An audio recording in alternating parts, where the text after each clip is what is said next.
स्वागत है आपका हमारी एक और नई वीडियो में। और आज की वीडियो में लेकर आए हैं आपके लिए 10 हैरान कर देने वाली fan theories and man and the wasp Quantumania की। एक नज़र दौड़ाते हैं एंड मैन के ट्रेलर पर। तो ट्रेलर की शुरुआत में स्कॉट अपने आप से सवाल पूछता है वो कैसे एक चोर से बन गया एक सुपर हीरो या फिर एवेंजर का पार्ट, और उसने कमाल कर दिया। लेकिन ये सवाल सबके जहन में ज़रूर रहता है, जहाँ सब उसे कहते हैं थैंक यू स्पाइडरमैन, मतलब लोग सभी स्पाइडरमैन समझ रहे हैं। पर कहानी के अगले फेज में हम देख पाते हैं उसकी बेटी बनाती है एक ऐसे सिग्नल कैच करने वाले चीज़ को जो क्वांटम लैंप से सिंगल सिग्नल देख सकता है। जैसे डीप स्पेस से हम देख पाते हैं अंतरिक्ष में, उसका उल्टा ये बनाया गया है, जिसका लॉजिक ज़्यादा मुझे नहीं पता, पर ये कॉइल की तरह लग रहा है जो कि पंखे में या मोटर में लगता है या ट्रांसफॉर्मर में लगता है। मेरा तुक्का है वैसे ये। पर जिसका इस्तेमाल करते ही काफ़ी गजब चीज़ें हो जाती है। मतलब एक गोला सा निकलता नीले रंग का, जिससे वो बन जाता है एक ब्लैक होल टाइप जो सब कुछ ऑब्जॉर्व करना शुरू कर देता है अपने आसपास का, जिसमें कैसी जो कि बेटी एंड मैन की, स्कॉट मतलब स्कॉट की, स्कॉट और बाकी सभी लोग जो भी इस क्रू में मौजूद होते हैं, इसमें ऑब्जॉर्व कर लिए जाते हैं और पहुंच जाते हैं क्वांटम रैम की एक अजीब सी दुनिया में, जहाँ कुछ तो सीक्रेट से छुपा रही है मिस हैंग, जो ना जाने क्यों और क्यों डरती है क्वांटम realm से इतना ज़्यादा, जो क्वांटम realm में घुसने के बाद भी छुप छुप के रहती है। तो वैसे उस ब्लैक होल या किसी पोर्ट होल में घुसने के बाद ये पहुंचते हैं एक ऐसी जगह पे जो कि इनकी दुनिया के नीचे की सीक्रेट दुनिया है, जहाँ काफ़ी अमेजिंग चीज़ें भी देखने को मिलती है, लेकिन ऑलमोस्ट छुप छुप के रहती है मिसेस हैंग। और आगे मिलते हैं कैंग से। और क्या आप जानते हैं कैंग को? ये लोकी की मूवी मतलब लोकी की वेब सीरीज जो कि हॉटस्टार पे आया था, उसमें भी देखा गया था, जो टाइम कंट्रोल करता है और वो सारा जेमा लोकी को सौंपना चाहता था, क्योंकि वो थक गया था, जहाँ पे लोकी इसको लेने से मना कर देता है लेकिन लोकी इसको ले लेती है। अब उस सीरीज को देखकर समझ सकते हैं कि दो लोकी मैंने क्यों कहा।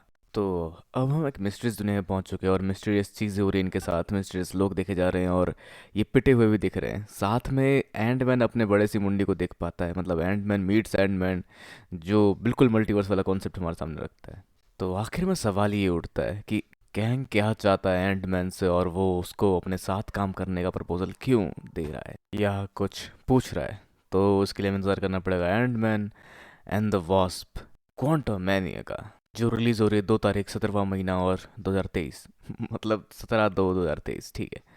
तो इन सब राज से पर्दा हटेगा 17 तारीख को, लेकिन उससे पहले हम घुसते हैं कुछ फैन थ्योरीज में, जो इस चीज़ को एक अलग आयाम से देखती है और इसमें दिखने वाले सारे सीन को अपने दिमाग में अलग अलग एंगल पे कैलकुलेट करती है। तो अपनी कुर्सी की पेटी बांध लीजिए और हमारे साथ गैस करते हुए चलिए आगे आने वाले सीन्स को फैन थ्योरी के साथ। तो पहली थ्योरी, हु बिल मरी इज प्लेइंग, मतलब बिल मरी जो इसमें देखे जा रहे हैं वो किसका रोल प्ले कर रहे हैं। वैसे मोस्टली एक अच्छे कॉमेडियन के तौर पर जाने जाते हैं हॉलीवुड में। तो अगर हम मोटा मोटा देखें फैन थ्योरी को, तो उसके हिसाब से बिल मरी का रोल काफ़ी अलग लग रहा है। मतलब अगर हम भी नॉर्मली देखें तो ये काफ़ी प्रॉमिसिंग रोल तो ज़रूर लगता है, पर सवाल उठता है कि कितना, क्योंकि इनके बारे में कहा जा रहा है कि ये हो सकते हैं the collector of the grand master, मतलब एक ग्रैंड मास्टर टाइप कुछ हो सकते हैं, जो कि यूनिवर्स के सबसे पुराने अस्तित्व में आए लोगों में से एक हो सकता है, जो यूनिवर्स को चलाते हैं। जैसे कि हमने देखा था द गार्जियन ऑफ गैलेक्सी में क्रिस प्रैट के बने फादर को, जो बहुत खतरनाक थे। तो उनका रोल मे भी इस तरह की चीज़ में या फिर इस तरह के रोल में इंक्लूड हो सकता है, या फिर वो सिर्फ एक ट्रेलर का हिस्सा रहे हो और सिर्फ शायद कैमियो कर रहे हो यहाँ पर, मे बी, जिसके बारे में अभी कुछ भी कहना नामुमकिन है। तो फिलहाल फैन थ्योरी पे ये हो सकता है एल्डर ऑफ द यूनिवर्स, और देखते कितना ज़्यादा इनका रोल इसमें एनहांस होता है। पर अगली थ्योरी जो आपको हिला के रख सकती है, और वो है स्कॉट विल डाई। तो जैसे कि आप जानते हैं स्कॉट है एंड मैन के कैरेक्टर का नाम या एंड मैन का रियल नाम। तो इनका इंटरेक्शन काफ़ी ज़्यादा देखा जा रहा है कैंग के साथ, जहाँ अंदाज़ा ये लगाया जा रहा है कि ये शायद मारे जा सकते हैं कैंग के हाथों, जहाँ पर कैंग एक खतरनाक विलन होने वाला है थैनोस की तरह, जिसमें शायद वो टेम्परेरी मार सकता है एंड मैन को, या फिर ये सिर्फ उसे टाइमलाइन से इरेज कर देगा। मतलब जो भी हो उसमें हो सकता है उसका अस्तित्व यहाँ से गायब हो जाए, या कुछ भी हो सकता है जो थैनोस वाले सीन से थोड़ा अलग हो सकता है, पर फिर भी उससे मैच करता हुआ हो सकता है, जहाँ पे बहुत सारे हीरोज़ का अस्तित्व खत्म हो सकता हो, और मतलब बहुत सारे लोगों का अस्तित्व खत्म हो सकता हो। पर ये काफ़ी हद तक गलत होगा अगर इसमें मार दिया जाए एंड मैन को, क्योंकि उसको लोग इतना ज़्यादा प्यार करने लगे और उसकी स्टोरी से अब रिलेट करते हैं। तो अगर वो मारा गया सीरीज़ में तो लोग शायद दंगे कर देंगे। अगला है कैंग्स ऑफर टू स्कॉट।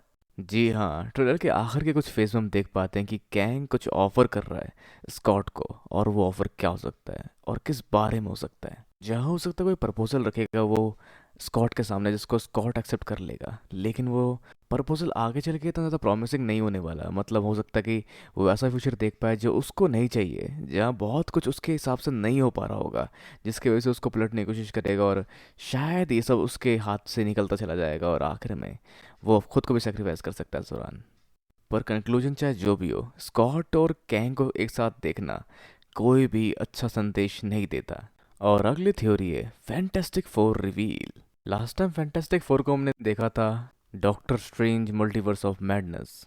तो अंदाज़न ये कहा जा रहा है कि फैंटास्टिक फोर फैमिली को किसी ने हॉस्टेज रखा हुआ है, जो है प्रिजन जोन में, जहाँ पे उन्हें रखा गया है कैंग के द्वारा नेगेटिव जोन में। और अगर ऐसा होता है तो इस थ्योरी के हिसाब से वो लोग मिल सकते हैं उनसे क्वांटम रेल्म के अंदर, और एंट मैन में इंट्रोड्यूस होंगे मार्वल सीरीज के सबसे पुराने हीरोज फैंटास्टिक फोर।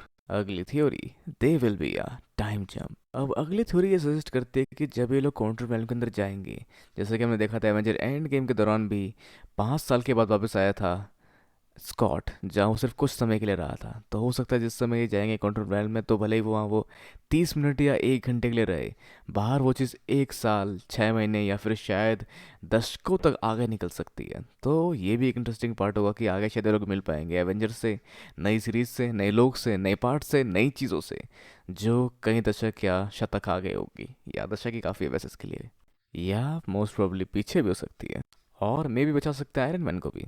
वैसे सिर्फ मेरी थ्योरी थी। अब आगे अगली थ्योरी है कैसी मीट्स नीट रिचर्ड्स। तो अब सब लगे पड़े स्कॉट को मारने में। तो अगर हम मानते हैं स्कॉट मर जाएगा, तो स्कॉट का बदला लेने के लिए वो पहुंचेगी नीट रिचर्ड के पास, जहाँ कैसी उसको अपने साथ लेके आएगी अपने फादर की मौत का बदला लेने के लिए।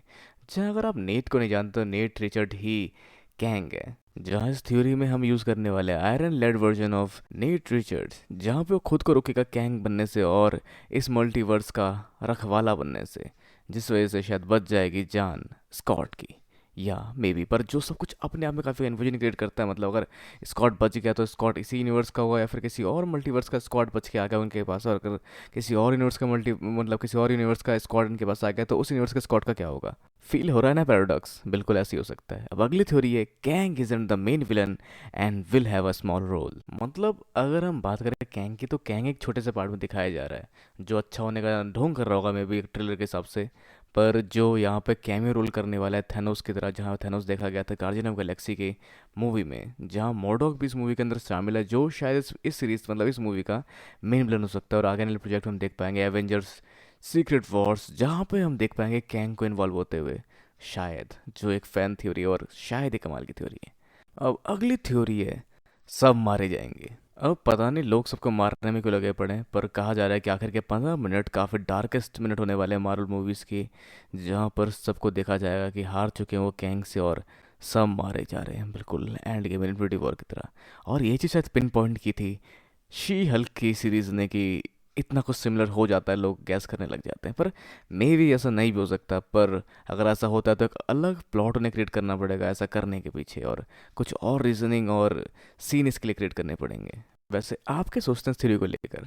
पर अब जो भी आगे बढ़ते हैं इस चीज़ को चेंज करते हुए, द ट्विस्ट ऑफ एंडिंग। अब अगर ये लोग मार देते कैंक और हरा देते हैं, तो एंडिंग बिल्कुल वैसे होने वाली जैसे आपने देखा था लॉकी वाली सीरीज में। ये पहुंच जाएंगे मूवी के एंड होते एक अलग जगह पे, जहाँ पे कैंग का राज या किसी और का राज चल रहा होगा, जो एक अलग पार्ट होगा उसकी यूनिवर्स का। और ये इतने शायद इन्हें मिला सकते लॉकी से भी, जो वहाँ कन्फ्यूजन से घूम रहा होगा कि आखिर हुआ क्या इनके साथ, सब भूल क्यों गए कि मल्टीवर्स में कांड मेरे दूसरे काउंटर पार्ट के वैसे हुआ है। जो मे भी दोनों को मिलाकर एक अच्छा काम कर सकते हैं। अब जितने भी चीज़ें कैंग से जुड़ी थी सबको लोगों ने साथ में जोड़ दी दिया है। पर अगली चीज़ जो कैंग से रिलेटेड हो सकती है वो थ्योरी है कैंग क्रिएटेड द 10 रिंग्स। अब क्योंकि छल्लेदार चीज़ें देखी जा रही है इसके ट्रेलर में, तो हो सकता है कि कैंग ही वो शख्स है जिसने वो 10 रिंग बनाई थी, जो कि बाद में देखी गई शांग ची में। तो अगर हम बात करें आगे आने वाली मूवीज़ का, मतलब जिसमें आगे और भी चीज़ें इस फैन ने दिखाई, मतलब बताई और डिस्क्राइब की, कि शांग ची के डायरेक्टर थे डेस्टिन डेनियल क्रेटॉन, जो कि शायद मार्वल के मतलब एवेंजर की 5वीं मूवी का जिम्मा ले बैठे हैं, जो शायद हो सकता है एवेंजर सीक्रेट वॉर या फिर कुछ भी, जहाँ पे उन्होंने ही बनाई थी ये मूवी, और वो उस मूवी को बना रहे हैं जहाँ पे हम शायद को रिलेटेड देख पाएंगे 10 रिंग्स को, और मार्वल के एवेंजर वर्ल्ड को, और कैंग को भी। तो क्या होता है आगे वो सब अब मैं आपके पर छोड़ता हूँ। वैसे चैनल काफ़ी नया तो नीचे कमेंट भी इतने ज़्यादा आने नहीं वाले, पर अब आप जो भी सोचते हैं नीचे कमेंट बॉक्स लिखना है बिल्कुल ना भूलें। इस वीडियो को शेयर, लाइक और चैनल को सब्सक्राइब करना भी बिल्कुल ना भूलें। तो तक के लिए मिलते हैं अगली वीडियो में। Goodbye and have a nice day.